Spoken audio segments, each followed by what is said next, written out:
y a des partout où vous êtes connectés. Il y a KCOM-TV.com. C'est quand on peut savoir des détails de l'actualité. Nous sommes les lots, le coronavirus, pandémie mortuaire qui a touché le monde entier. Et puis particulièrement à la République démocratique du Congo, dans Kinshasa, il a été enregistré déjà à 34 cas enregistrés et puis 2 cas de décès. Awa, la mesure préventive, coronavirus, à Dozali, dans la ville province de Kinshasa. Kota la mingi na bakonzi pour la royoka manuela na bokebi mingi nini oyo bon bazoko ba décision et puis to la population ba peuple boyoka lenka ba ba décision ba mesure préventive.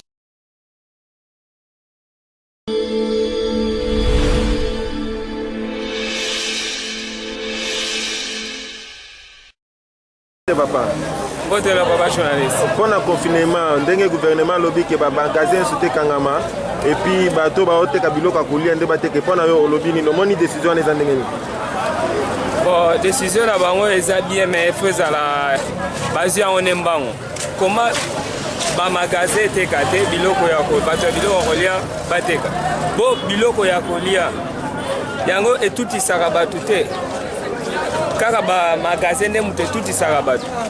Ba magasin na biloko kolia et tout ça na nga batu. Donc pour la décision wana vraiment esimbité. Esimbi na ngote. Pona yo mona gouvernement ngata sala ni. Pona ngana mona gouvernement esengeli asala boye. Hein? Pour la base sûr que ba soki ba toute année nini malade se transmettre. Basta la kenon la semaine ou bien 2 fois ou bien 3 fois peut-être pour la sens.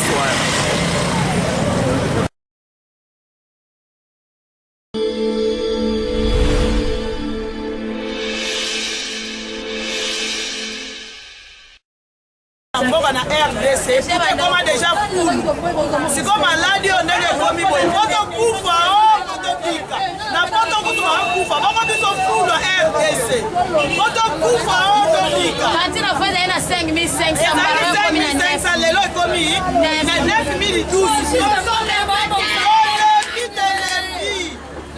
Attends, mais ça va pas si malade, voilà la combo na yeso comme na RDC, tu vas parler de toi. Allez, ceux qui ont virus, c'est vrai que ça peut sauter. Toi là, tu vas même aller. Pour la mission de Koufwa. Bashima bazonga na mboka na bango. Na sens que to sumanaka. Wana ko tegelo ko boye, asombi boye, wana tegi boye asombi.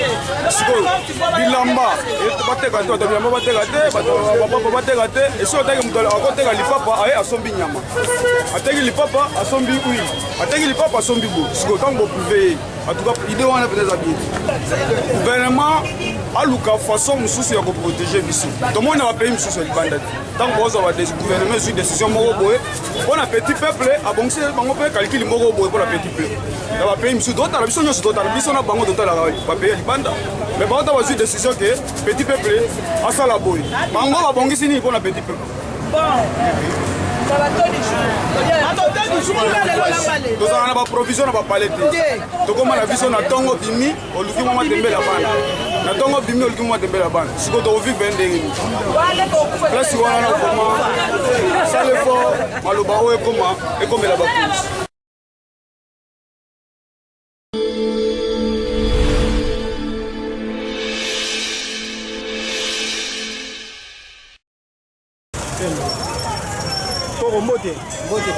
Est-ce que sur le terrain, la police pense à nous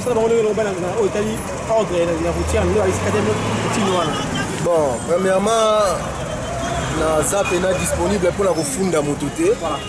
Mais il faut constater que les policiers sont depuis que les bango. Et attends, mon conseil, on va faire ordre, on va faire la rande, on va faire bango. Alors, après, tu as remarqué que ceux qui policiers sont au lieu de faire la mobile, on va faire bango. On va faire un moussous. On va vérifier le candidat contrôle technique directement même à niveau c'est même attestation de naissance. Vous avez dit qu'il y a coronavirus. Est-ce que vous avez tenu compte de coronavirus? Les policiers ont un masque et un policiers ont même dans notre laté. Le savon liquide sur un bon. biso akolandela biso ndenge mpona policier bon bamokoma ata botie 5 soki opie da 500 na ye abomige. Merci beaucoup. Ok, merci beaucoup.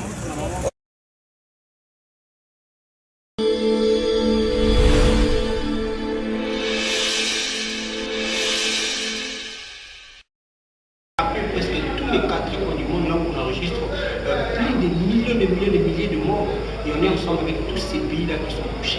Mais ici à Kinshasa, particulièrement en général, en République démocratique du Congo, particulièrement à Kinshasa, on est aussi parmi les pays touchés par le coronavirus. C'est une pandémie forte qui tue aux Amotikata. Et nous voici aujourd'hui ici dans la commune de Mongafula où nous traitons avec le bourgmestre de la commune de Mongafula sur les mesures préventives annoncées par le gouvernement congolais pour éviter la propagation de cette pandémie forte qui tue aux Amotikata. Il y a des gens qui ont mon pays pour mon émission de la CBS TV. Il y a Internet, il y a 4 TV comme TV. Il n'y a pas de nous en passant. Excellence, cette pandémie du coronavirus qui frappe la première partie du Congo, en particulier en général le monde. Le Lengini Nangamunayo Awana, commune ya Mongafula, pour prévenir que au Lengini pour la sensibilité de la population na Italie malade du coronavirus. Merci mille monsieur le journaliste. Pandémie ezali lié kokotisa na vie ya bato. Tout début là, quand vous avez le bar, ils ont le temps, ils allaient pour venir, quand on va vivre, on va aller tout sur le monde, sur le fait, ils allaient prendre le quoi, ils allaient maladie à ma vie, ils allaient pour bomber plus que si, ils allaient pour bomber plus, même Ebola, tout le banga, tout le somme Ebola, ndenge ya maladie de yété. Néanmoins pour la puissance, au sein de la population, il y a mon gafou. Oh, il y a une union sur le chef de l'État, le bas qui doit respecter. Oh, l'union sur son excellence, le gouverneur de la ville de province de Kinshasa, à l'Obaki Tolanda Yango. Et là, qui s'est mis, parce que le vote est à la radio, tu as la courant, tu as la Lobako. 1. Mesure d'hygiène. Sokola Maboko, yo tango iso, avant qu'on lia, avant qu'on se routine, Sokola Maboko, yo, au cause de ma vie, ça ne pas mon côté, même pas. Oui, ça ban beaucoup ça ils ont rendez wana na mutu ya ban. De 2, kobanga nanga ezali na mataliba na cité pour parce que ezali sika na kati ya mongo afula place wana ba affluence ba tezala ka mingi. Oui, mais quand je tambola pour la tomoni, mais ba tambola sans ba cache né, ils n'ont pas respecté critères pour éviter au la bloc ba faire même tout va éviter côté mon kuna ndeko banga na ngai comme na mongo afula to via ta kamoko te. Osamela makasi ke kamoko zo na mongo afula te chuto na ba milliers wana.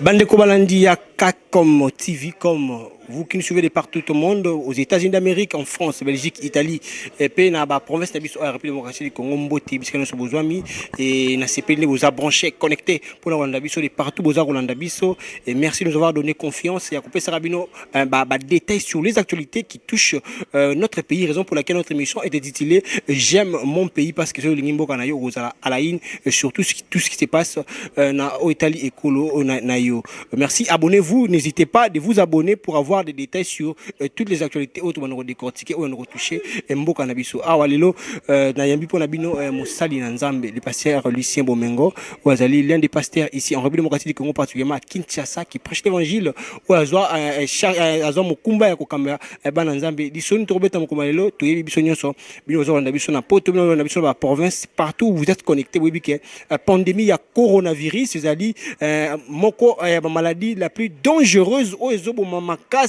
ko les raisons pour laquelle ils sous un niveau épidémique comme pandémie et tout le monde l'enkani bat pas kufi na Chine l'enkani bat baza ko kufa na Italie l'enkani bat ko kufa na France et aujourd'hui la République démocratique du Congo est parmi les pays où le plus touché na pandémie ya coronavirus c'est kasi lolenge nini bana na Nzambe ba yambeli likambo oyo ya coronavirus yango ndi mama na likambo to besi na biso moko malelo oyo essaye que tokutana mo mu na Nzambe pona ko solola na ye parce que parmi les mesures préventives oyo ba kondi mboka na biso bazwi et c'est bongo interdiction il y a ba vente il y a ba article mususu na ba différents marchés, interdiction il y a ba culte, c'est-à-dire il y a ba église, interdiction il y a ba concert, il y a ba raconte footballistique et consort. Nde yango to ngambo ya bana na nzambe lolenge nini bayambi yango parce que eza likambo yo eza kosala pasi pamba te bandeko na biso baike ba kokufa na mikili ya poto bandeko na biso déjà en République démocratique du Congo to enregistré déjà des cas ya décès na otali bongo coronavirus. Nde yango epesi biso nzela ya kosola mo na nzambe pona koyeba détail. Bonjour pasteur Lucien na bato bayebi yo te ko se présenter ba soko zaina. Bonjour messieurs les journalistes. Ngai ndenge toti koyoka introduction à mon ya mutsa na Nzambe. Ngai kombo na ngai pasteur Lucien Bomengo. Ndenge toyoki na journaliste. Nazali pasteur responsable ya église Source Abondante. Église Source Abondante ezwami na Kinshasa awa. Précisément na commune ya Mongafula na quartier Masangambila nde bisika biso tozwami pende sika tozosala mosala na Nzambe. Merci beaucoup pour la présentation pasteur Lucien. Coronavirus, moko ya ba pandémie, l'ennemi invisible du monde qui frappe est déjà en République démocratique du Congo, troisième semaine yango yo. Lolenge nini bana Nzambe en tant que pasteur obateli bampate yankolo. Nengeni oyambaki particulièrement les cambouana coronavirus aux ali pandémie za koboma abatu ya mokili mobimba.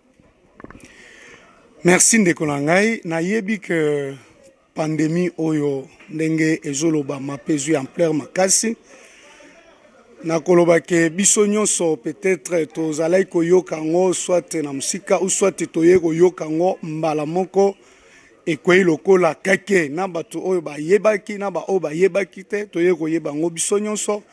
Alors tango bakonzi ya mboka bayambi yango babandi kopanza yango sango na biteni moko na moko ya mboka biso pe en que eteni ya bana Nzambe tozwi pe message yango pe tokoki kokitisa yango na niveau ya mangomba bisika tozali. Mais eloko penza tozomona ke pandémie yango to pe bokono yango ebangisi makasi au point que mutu nyonso akomi kobanga muninga mususu. On dirait que c'est ça même déjà la fin du monde.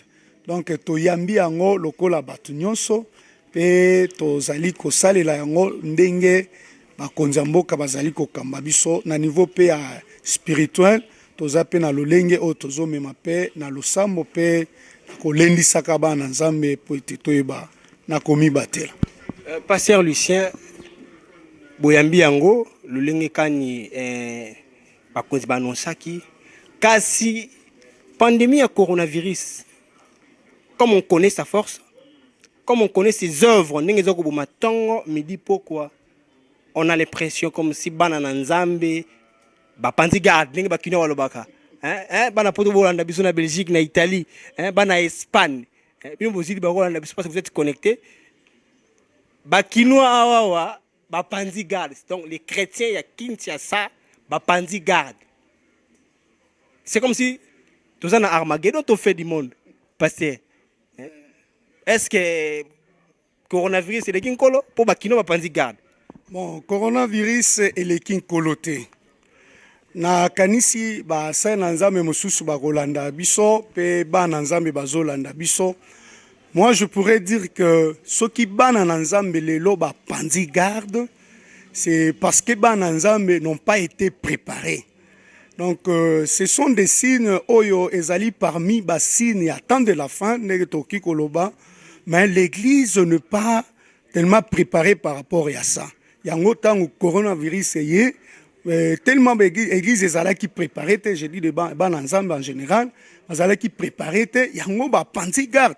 Or ceux qui tous ala préparé, tolingaki to ba que non ba préparer ki biso na ba événement soit à fin de l'année, plutôt à fin du monde, tala ba makambo ko ya boye par rapport à la parole de Dieu bien sûr, mais les peuples de Dieu n'ont pas été préparés. Je pense que na moment oyo biso basali tokoki kozwa quand même moi idée ya kozongisa mateya et biblia ndenge sengi pona ko préparer bana Nzambe.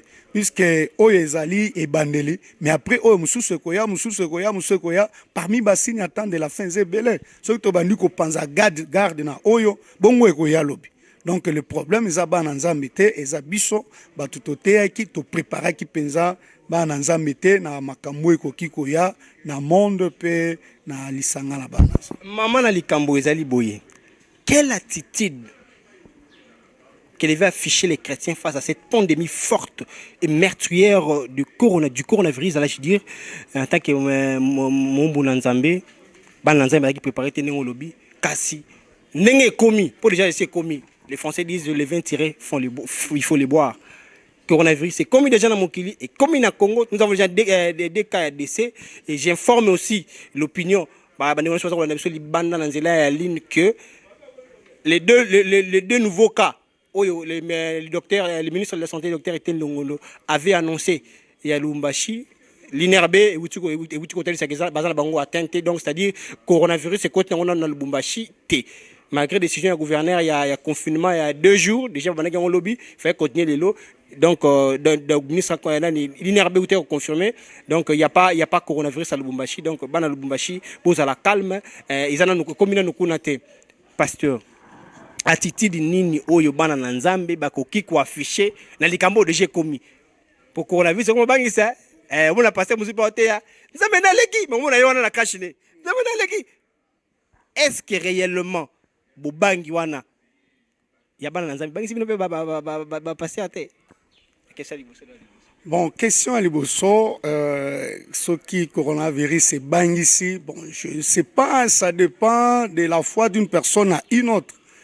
Ngai personnellement na yoki yango kaka ndenge toyokaka ba malaria ba makamnyoso na kobanga te mais na kozwa ba disposition ndenge bazoyebisa biso koskola maboko kozana ba distance ya molai kobima pamba te na komibatela puisque la chair est faible na komibatela mais kobanga vraiment dans le sens ya kobanga vraiment Bible lobby to bangate. Voilà ça ba mesure préventive les TPC pour na komi batela mais attitude nini mwana nzambe kozala nango na temps otozali.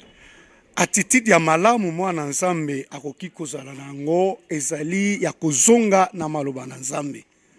Bible lobby vous entendrez parler de guerre, vous entendrez parler de ceci de cela, des pandémies, des épidémies, de ceci cela, lobby gardez la foi.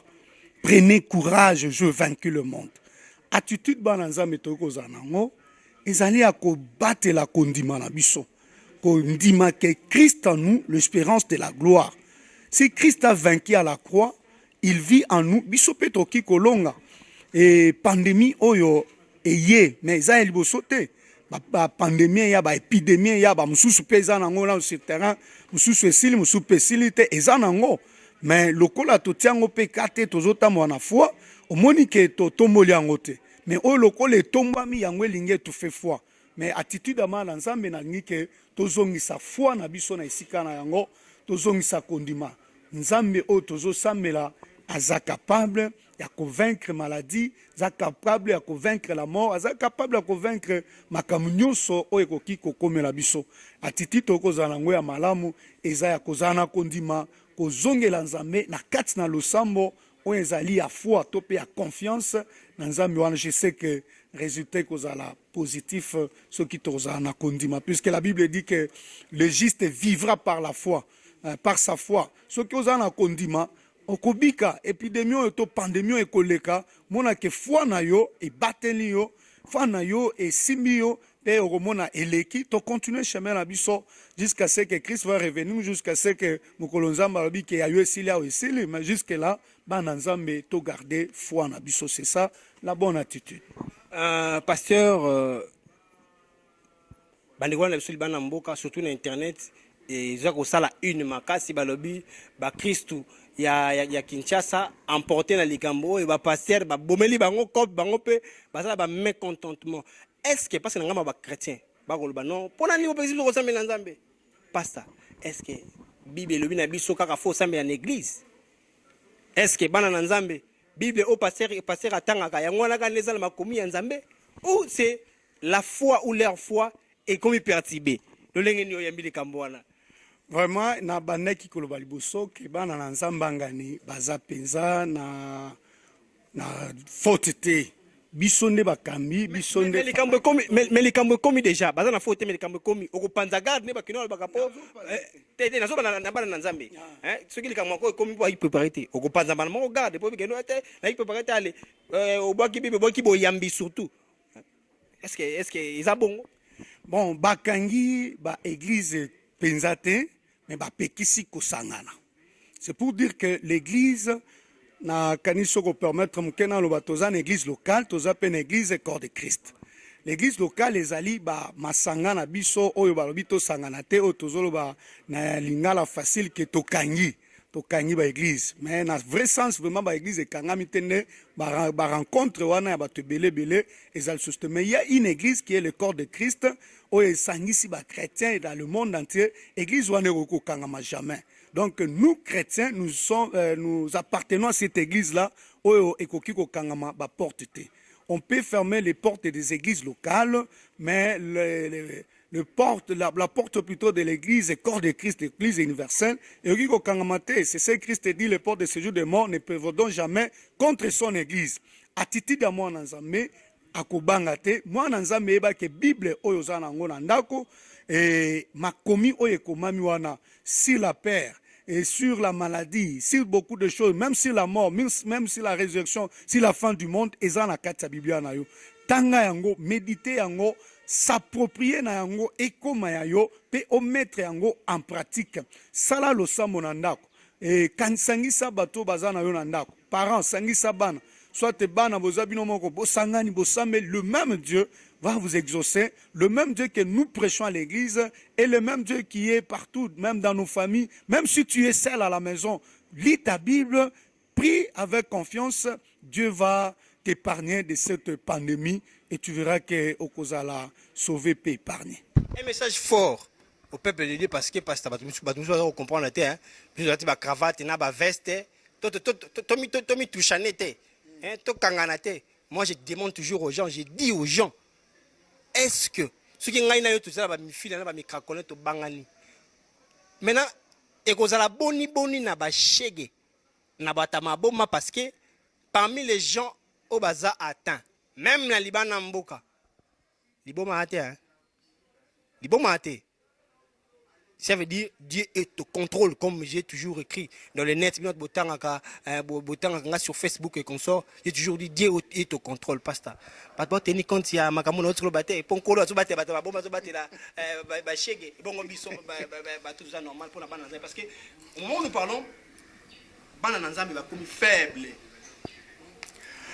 Vraiment, bana nzambe bakomi faible, yango tozo pesa message, tozo te ya tozo lendisa. Moi nzambe oko paniquer lokola mutu nyonso te. Moi je pense que ça tozo yeba puissance ya nzambe oyo biso tozo sambela te. Si nous savons que nzambe wana nda simba likolo asimba se. Nzambe wana nde asimba ba vi na biso. Nzambe wana nda azobundela biso. Pourquoi kokende ko banga ti na niveau moko boye oyo ekomi des fois peut-être exagéré. Biso tozaba na nzambe na lobaki yango kala te awa toko observer ba mesure ya lavage de main ya kozala musika mais ndenge pende ko journaliste autikoloba maboma bazobanga te ba shege bazobanga te mais yo mwana nzambe okomi etikali kaka muke na kati ya bandako tokozala papa na chambre kuna mama na chambre 1 mètre des oreillers mikolo ça c'est 1 mètre. Tu vois que nyoso wana ezala ngo kaka bobangi. Si nous avons la peur, comprenons que la peur est un ennemi de la foi. Ko bangezali moko ya monguna ya kondima. Tope moko ya mondoki oyo monguna zali ko salela pona ko lembisa biso bana nzambe. Akomemela yo ko banga tango sobangi esili. Oko pusa na lisusu pemela mninga te okomi komi banga yo moko atako ko sambela melokola ko banga ezali osambeli bien olobi ke nzamba ko batela nzamba ko sunga melokola ko banga wane vandi kati na yo omoni ke okozala toujours na kati ya insécurité moko boya yo moko alonga na kanisi ke bana nzambe to sala ne confiance lokola tozo sambela ke nzamba zo batela tondima pe ka zo batela pe ya solo okobi mokozonga ovandi na ndako esiko zani outre qu'observer ba mesure ezwami mais yeba ke nzambe azobatela ekobangela komoko te ekoleka eza lokola ba maladie nyonso oyo eya eleka pe oyo pe ekoleka. Nous avons la foi que nzambe na biso akotika biso te. Il y a beaucoup de versets dans la Bible où ils ont rassuré biso que même ceux qui maladie ekoya, même ceux qui peste ekoya, même ceux qui boyena boy ekoya, eza babilembo. Vraiment, ceux qui totangi dans Matthieu chapitre 24, na habité ceux qui toki kotanga yango na Biblia, tokomona vraiment babilembo oyo Christ apesi. Eza kaka maladie te. Des fois totieka mingi na coronavirus, mais outre coronavirus, eza na bilembo ebele, ba guerre leka, ba guerre peso leka, tozo kakuna na est na biso butu pe mo kita. Donc eza parmi babilembo oyo Christ apesi. Verset lobini. Verset elobi boye. Na Matthieu chapitre 24, verset na yango 4. Jésus leur répondit, faites bien attention que personne ne vous égare. En effet, beaucoup viendront sous mon nom et diront, c'est moi qui suis le Messie, et ils tromperont beaucoup de gens. Vous entendrez parler de guerres, des menaces de guerre. Ne vous laissez pas effrayer, car il faut que toutes ces choses arrivent. Cependant, ce ne sera pas encore la fin. Une nation se soulèvera contre une nation, un royaume contre un royaume, et il y aura de divers endroits des famines, des pestes et des tremblements de terre. Tout cela sera le commencement des douleurs. Alors on vous livrera à la persécution et l'on vous fera mourir. Vous serez détestés de toutes les nations à cause de mon nom. Beaucoup trébucheront, alors ils se trahiront, se détesteront les uns les autres. Beaucoup ces prétendus prophètes surgiront et tromperont beaucoup de gens à cause de la progression du mal. C'est-à-dire, au moment où on verset oyo, puisque ba mal ma bezozala, bato ebele bazo s'égarer tout ça. Oh, donc ndenge totangi, to mona eza kaka peste te, to mona eza ba trahison, to mona eza ba bitumba ndenge na ndenge, ba oyo balingi ba oyo te, tozo mona parti ona parti to koyokana te, famille ona famille to koyokana te, tribu ona tribu to peyo na peyo. Bible lobi eza ba bilembo, mais c'est pas encore la fin.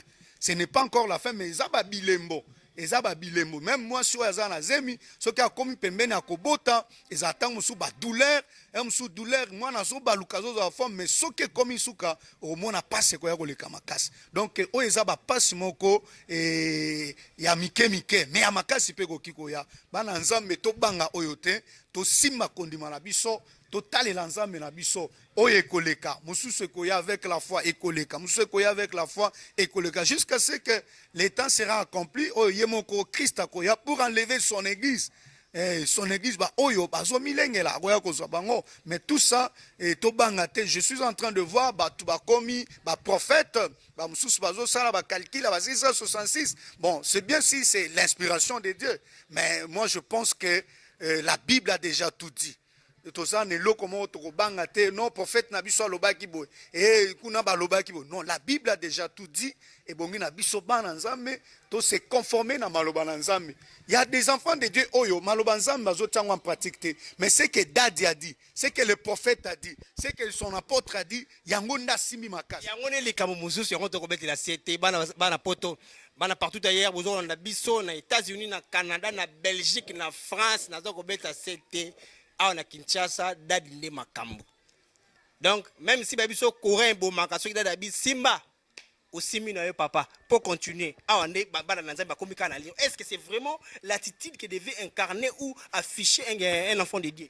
Un enfant de Dieu devait faire confiance dans Nzambe puisque dadi aza dadi tozo mona pe des fois pe dadi pe a trébucher dadi pe a BBC.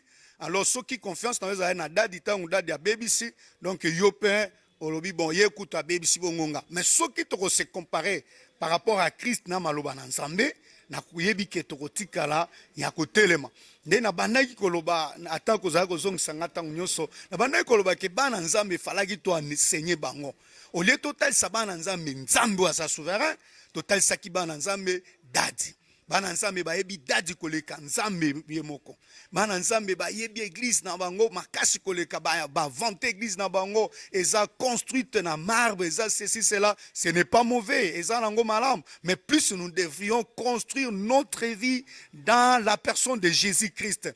Et si nous gardons notre vie dans la personne de Jésus-Christ, quel que soit le cognon secoya, maladie ou peste, guerre, tout ceci, cela, nous sommes gardés quelque part dans Katia Christ. Ceux qui sont dans Katia Christ, notre vie est cachée en Christ, la vie de Christ est cachée en Dieu. Naebi ke logo moko ekosimba biso ezate. Nazo pesa pe ba nzambe foi, bien que c'est pas encore la fin. Nazo pesa ba nzambe foi, ya koloba ke ne crains rien, tu ne seras pas atteint. 1000 tombent à ton côté, 10 000 à ta droite, tu ne seras pas atteint. Alors il faut garder ta foi, sala nzambe confiance. Nzambe wana azama sapote, nzambe wana anunate. Ce que c'est là qui va en Israël, en Égypte, na terre na désert, avant que ba kota na terre promise, biso pe ko sale la biso. Ce ne sont que des pestes écoleka, ce ne sont que des pandémies écoleka. Nous serons toujours prêts à servir notre Dieu. Ce n'est pas la fin de toutes choses. Ce n'est pas la fin de toutes choses, comme a dit le pasteur Lucien Bomengo. Parce que vous êtes beaucoup vraiment connectés. Comme a dit le pasteur. Parce qu'il parle et ceux qui sont dans des confusions, ba zinga na crainte fo ba nzambe atiki bisote parce que to komi penza na moi suka kasi point le tout dernier point na biso ya mokolo lelo ezali balobi la charité bien ordonnée commence par soi-même lo lengeni ni lingomba oyo ozali ko kamba o lengela kito o ba mécanisme ni tie pour na ko se prévenir pour éviter la propagation de cette pandémie mortuaire du coronavirus qui touche le monde et qui commence déjà à frapper la démocratie du Congo, particulièrement à Kinshasa. Le lengeni bana ya itonga oyo ko kambela. Bah ça dit un peu comment enseigner la critère pour l'état lobby. Ouais, vraiment merci la question. Ndenge na utai koloba sangwangwe kolela biso lokola quelqu'un to la like to la muki to yoki message ya mokonzi mboka en tant que peuple. Nous devions que nous soumettre. L'autorité vient de Dieu. Tant mokonzi mboka moni danger zoya akebisi peuple. Biso toza peuple. Bien que nzamba pesi biso ko kamba mais toza pe na mkamyo yo azokamba mboka. Na ngambu ya biso awa ya bana itonga yo ko kamba. Ndenge nini ba mesure ni tient en place, c'est-à-dire est-ce que mon payaro go yaka ma kota moni yo sans sokola maboko? Est-ce que ba o so maboko te ponza mena ntibal? Donc c'est un peu ça on a tout ba mesure ni tient en place a on a itonga. Ba mesure to tient en place ya liboso to suspendre ba rencontre nyonso. Lokola ba konsi ba lobi to suspendre to tosi po botosi pe eza malamu. To tosi to suspendre ba rencontre nyonso to boyike bana nzambe ba bela to bakufa puisque un esprit saint dans un corps saint. Ya bana na nzambe ou apesi en tout cas idée peut penser naie par rapport à coronavirus cette pandémie qui tue de partout biso pena RDC tout ça pas pays baza touché na yango en tout cas na c'est pas makasi ko yambaye une émission oh j'aime mon pays pour na ko pesa likanisi na ye tu ko sombe ki sa makanisi ngana ye longo pour na ko luka ko réveiller bana nzambe ba lobi bulu ke continue tonga ba chrétien ba jeter na bango éponge alors que Dieu tskalika ka moko hier, aujourd'hui et éternellement.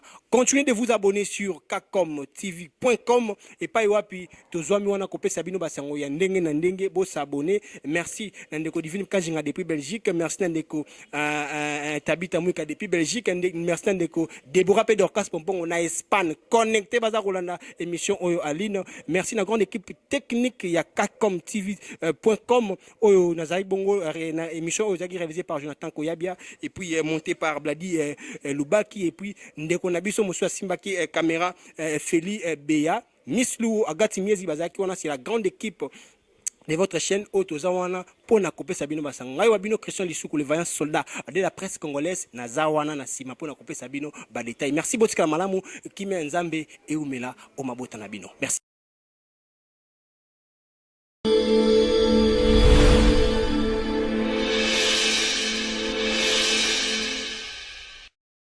France bino boza na Paris omoni kan le kan to tamboli na wenzi ya matadi mayo ba maman ba lobby ba exprimer passe na bango ba chauffeur pe ba lobby parce que ba baki na ngambo na bango baza ko matia transport oki bango bina lobby baza ko takase bango ba police ba mo ko sala makamu ndenge o ba konzi batindi te bino mo bolandi bu commerce ya commune ya monga fula mona mboka Trifon pe a étalé ba mesures préventives na ngamu na ye le lenge kani a sololi na ba chef de quartier na ba chef territoire pona ko luka ko éviter propagation ya coronavirus awa na kati ya commune ya monga fula bozala connecté na kacom.tv.com vous a connecté c'est quand vous passez un malamu ba détail sur actualité ya mboka na biso pe lokati du Congo vous cliquez sur abonnement vous cliquez vous s'abonner massivement pour pas détails sur les actualités et boy ba que coronavirus ça touché partout parce que vous allez te milengi là to simba mesures préventives wana nyoso malamu et par règle hygiène ça la respectant fait que tout ça atteinte je suis contre la propagation du coronavirus ici en République démocratique du Congo je suis de guerre avec bandeko ya Italie bandeko ya Chine bandeko ya États-Unis baza ko la tonga mili pour ko leka biso d'ailleurs donc tout le monde ya beaucoup se connecter pour s'abonner massivement la chaîne ya bino et pas wapi tomber ya bino ba détails et actualité nyoso au Italie République démocratique du Congo merci beaucoup.